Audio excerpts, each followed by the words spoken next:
Good morning, afternoon, or evening, y'all. My name is Shannon, and today we are going to be going over the 8 books I read in February. Granted, taking last month into consideration, this quantity of books, I'm not even gonna lie, makes me feel so bad about myself. But it was a really rough month, February. Like, January was the longest month I've ever experienced. That felt like it went on for so long. February was definitely the fastest month. And when I think about the comparison of 8 books to 17 books last month, it makes me think of the scene from SpongeBob where he's like, and now for the addition of 2, count 'em, 2 marshmallows. If you know, you know. And we're just gonna get started. The first book I read this month was Crave by Tracy Wolff. This was right after my Zodiac Academy binge last month, and I didn't even intend to like really get as into it as I was, but I started listening to the audiobook while I was on one of my walks, and I got really enthralled in it very, very fast, and then I downloaded it on Kindle Unlimited, and I read it very fast. This is about Grace, and she has recently moved to Alaska because both of her parents passed away, and her uncle runs a boarding school in Alaska, and upon getting to this boarding school, she very quickly meets Jackson, and he very clearly does not want her to be there. There are obviously reasons for this. We don't see those reasons until quite a bit into the book, but he is actually a vampire, and there's like a whole thing going on at this school where it's very territorial. It's almost kind of like West Side Story with the way that specific creatures and like magic groups keep to one another and really don't like each other. And there is a whole political scheme going on as Jackson and Grace are getting closer. He keeps trying to protect her, and it was good. I ate it up. It kind of felt a little Wattpad-y, but I did really enjoy it. I think I would rate it like 4 stars. I don't think I'm gonna continue the series because I've heard the plots for some of the next books in the series, and it just gets so weird and far-fetched, and I don't think I'm gonna continue it. It was a good book, but I don't think I'm gonna continue it. Next, I don't have the physical copy because I wanted the special edition and I wasn't able to find it. But I read The Game the Gods Play by Abigail Owen. This was actually on my February TBR, so that's great. I think I only read 2 books on my TBR for this last month. But it is about Lyra, and Lyra has grown up cursed by Zeus. She's tried to avoid him at all costs until something kind of happens where she's just kind of done with it, and she ends up actually being intercepted by Hades. He is off the bat interested in what she's doing, like who she is, and while this is going on, there is a competition about to start called the Crucible in this world where gods pick human champions to fight for them in order for them to be the next ruler of the gods. And Hades has never competed in this competition, so everyone is floored when, first of all, he's deciding to compete, and second, he picks Lyra as his champion. And it is so interesting. The aspects of each trial that you see were just so interesting. And then there's the aspect of a Hades and Persephone retelling, which I always eat up, and this was no different. I loved it. I'm so excited for the next book to come out, especially with how this book ended. I was just absolutely floored with the way it ended, but it was such a good book, and I think I would rate it like 4.25 stars. The next book I read is Deep End by Ali Hazelwood. I have previously said on this channel, I'm not really in my romance era. They just don't really hit as hard as they used to hit for me, and I do still think that's true, but this month really just was a palate cleanser month because there was so much going on in my life that I really couldn't attempt to read an in-depth world-building fantasy book, and so you'll see that most of the next books are romance. Anywho, I read Deep End by Ali Hazelwood. I loved this. I've said it before, I'll say it again. Ali Hazelwood knows how to write near perfect bookish boyfriends, in my opinion, and this was no different. Lucas, oh my god, I loved him so much. And there was an aspect of this book where I thought it was gonna be like spicier than it was, because the whole reason they come together is because they have like a shared kink, I guess. I don't know. But this is about Lucas and Scarlett, and Scarlett is a competitive diver. Lucas is a competitive swimmer, and Scarlett has been going through it because her first year of competitive diving, she actually got seriously injured, and she's trying to make her way back from that. But Lucas is a very self-assured, incredibly competent swimmer. He has gold medals, and oh my gosh, literally the way that he treated her, the way that he made her feel so seen, I loved him so much, and I ate it up. I'd rate it like 4.25 stars. I really loved it, and I know a lot of people have been rating this badly because it is not as kinky as like it seems it's gonna be, but I didn't mind that. I don't really like a whole lot of spice in books, so yeah, I loved Lucas so much. Next, we have Lost and Lassoed by Lila Sage. This was the second book that was actually on my TBR that I read this month. I did really enjoy it. I'd rate it like 3.5 stars. 3 stars. I'd rate it 3 stars. I did enjoy it, don't get me wrong.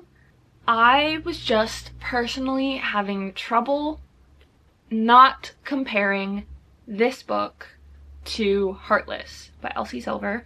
This book is about Gus and Teddy, and Gus is Emmy from the first book's older brother, and Teddy is Emmy from the first book's best friend.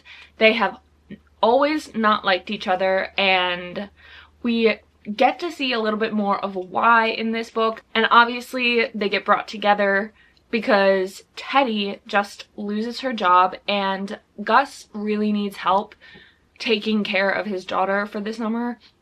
So he hires Teddy, and she ends up living in their house, and it was, don't get me wrong, it was really good, but you can see why I would compare this book to Heartless, because it is very similar.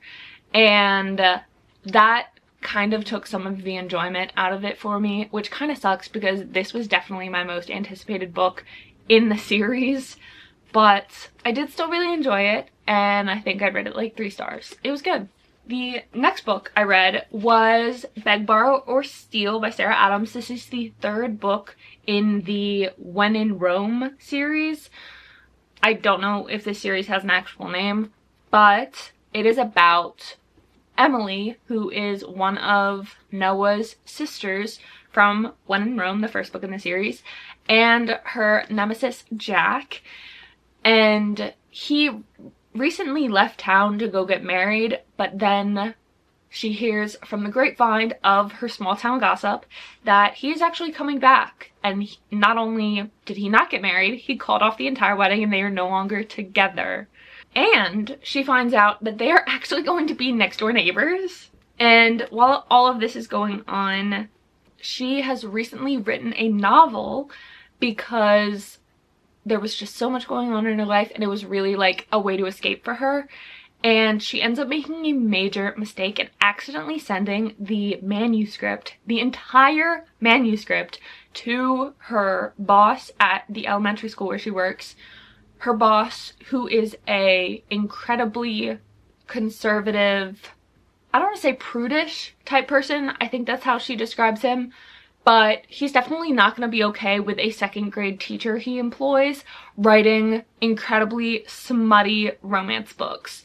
So she has to find a way to get this email off of his laptop, and that is where she enlists Jack for help.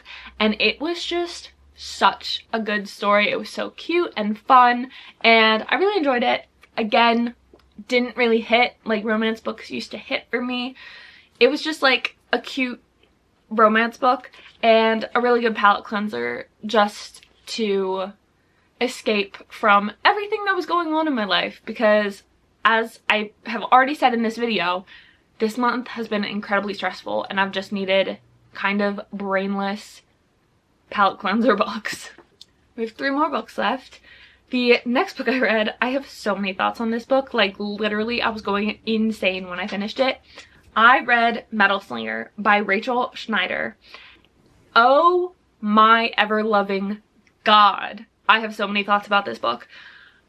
So this, oh my God. Oh my God.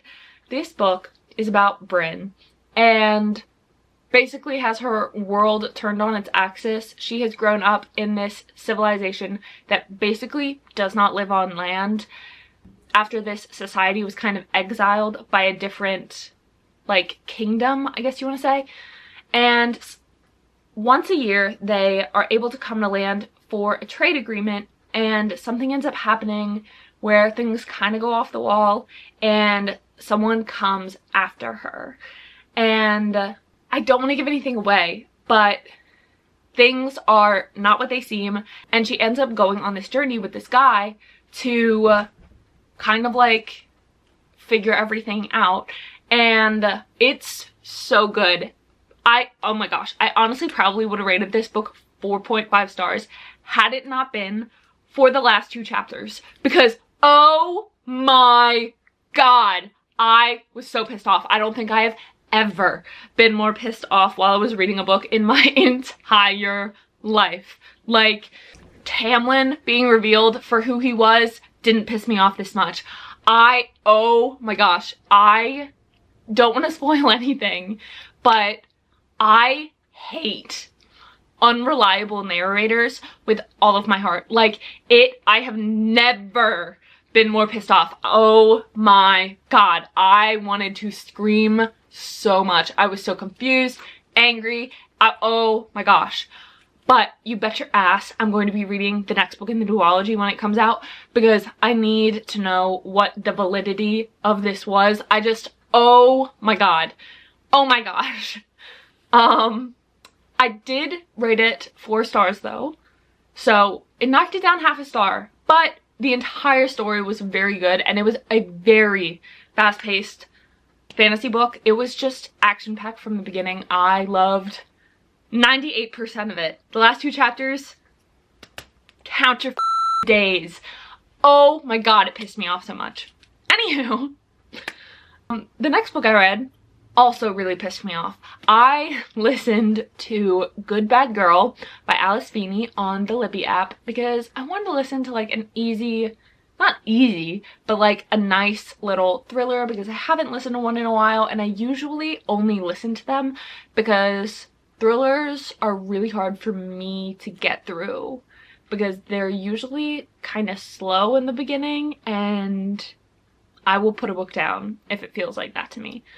So I just listened to them, and again, with the unreliable narrators, everyone was lying to me in this book. I got so annoyed, and I predicted a lot of what was going to happen, so kind of ruined some of it for me. But this book follows the story of so many people. We get Frankie, we get Patience, we get Cleo, and we get Edith. Edith is Cleo's mother, and Cleo tricked her into living in a nursing home and basically getting rid of her house, and her dog. Patience works at the nursing home where Edith lives and is basically lying to everyone about who she is, what her motivations are. And then we have Frankie, whose daughter vanished last year.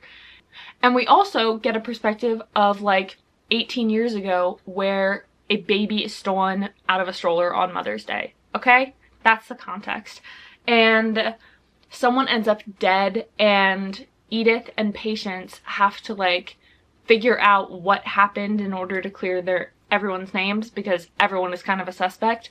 But it was good, don't get me wrong, it was interesting. It was a little hard to follow at some points because I just didn't understand what was going on at first. And once it got to like the 50% mark, I knew how the book was gonna end. Like, I could see it, but it didn't piss me off any less when I found out I was being lied to by the characters for the entire book. It pissed me off so much. I do not like unreliable narrators. If I am in your head, how can you keep something from me? Like, that is not how that works. Unreliable, dude, I hate them so much. If you have any good thriller recommendations that are not unreliable narrators, please let me know, because I know that tends to happen. I don't know if I would say a lot, but that is definitely the genre it happens the most in. And I'd like to avoid that if I can. Clearly, if you couldn't tell by my outburst.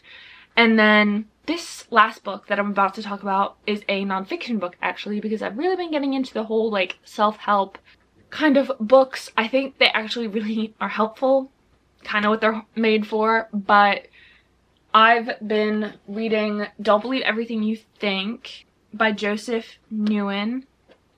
I don't know if I'm pronouncing that right, but I started this today. It's only 150 pages. I'm definitely gonna finish it. And I'm starting a 24-hour reading vlog tonight, so like I'm definitely gonna finish it. But I am really enjoying it. I'm not gonna rate it because it's a self-help book, so I just don't feel like rating a self-help book. Like, that doesn't make sense in my head. But I am really enjoying it, and I do think it actually is giving me some very good tools and techniques and perspectives that will help me. But yeah, those are all of the books I read this month. I do have a feeling that this upcoming month, March, is going to be a very good reading month for me, so make sure to stay tuned for the reading vlogs, the reading recap for next month, and just all my thoughts. And make sure to add me on Goodreads if you want to see like live updates, because I am rather meticulous about updating my Goodreads. I sincerely hope you guys enjoyed this video though. If you stayed until this point in the video, thank you so much. I appreciate each and every single one of your beautiful faces. I hope you all are having an absolutely incredible morning, afternoon, or evening wherever you are in the world, and I will hopefully see you guys in my next video. Bye!